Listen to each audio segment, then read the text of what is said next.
Hi guys, welcome back to the Drive Life channel, and in today's video we're going to be showing you how to use the onboard computer on your Volvo or your P3 Volvo. So let's get straight into it. So I'm sat inside my 2009 Volvo S80 D5 Polestar, and it's fitted with the onboard computer option. I know this wasn't standard on some cars, so your car may not have it if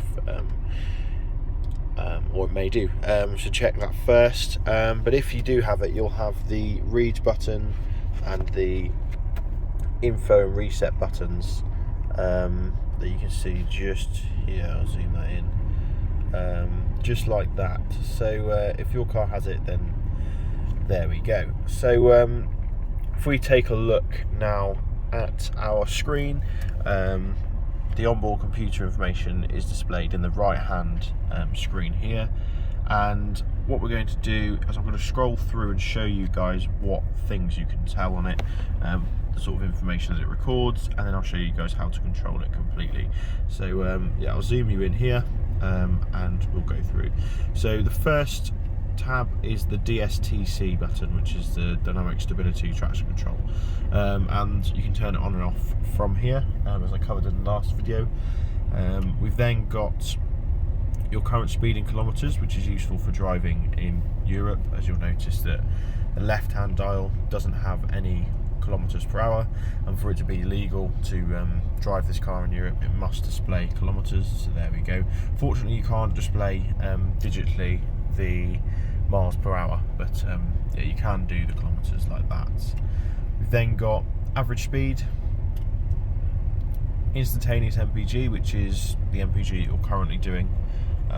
We've then got your average MPG, your miles till empty, your range, and that's it. So that's the information that the computer shows. Now let's take a look at the controls and how you control it.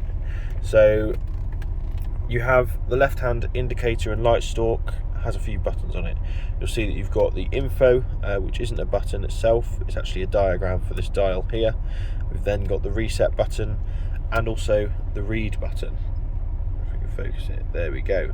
So what we do to scroll through the menus is turn this dial here, and as I do it, you'll see that the display changes. Now if you want to individually reset any of the information, you don't use any of the onboard system here, it's all done off the stalk. You'll go to your specific piece that you would like to reset. So I'm going to reset my average speed here, and we're going to press and hold reset,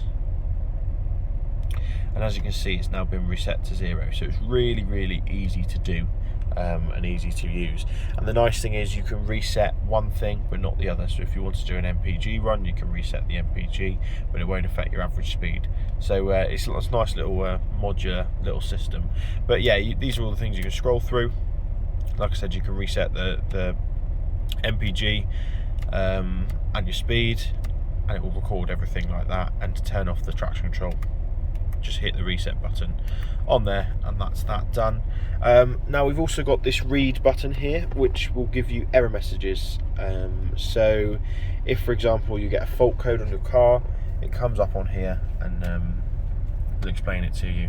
Now you can actually press read to get rid of that, to get back to this screen on this dial here, like that, or you can use it to get back to the message. So once you've returned to this screen, you can then hit the read button again, and it will bring the message back up. So if I open the door, you'll see there that we've now got the open message.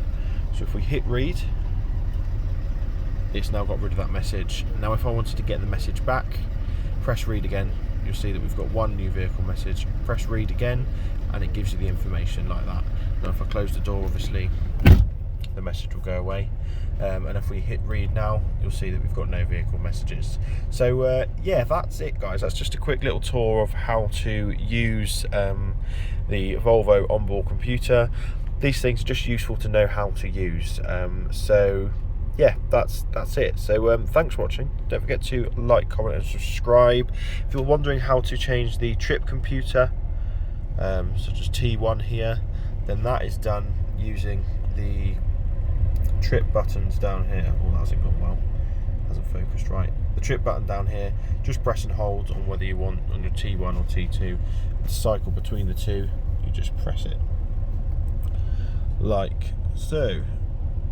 As you can see, we're cycling through. So yeah, thanks for watching, guys, and I'll see you in the next video. Cheers.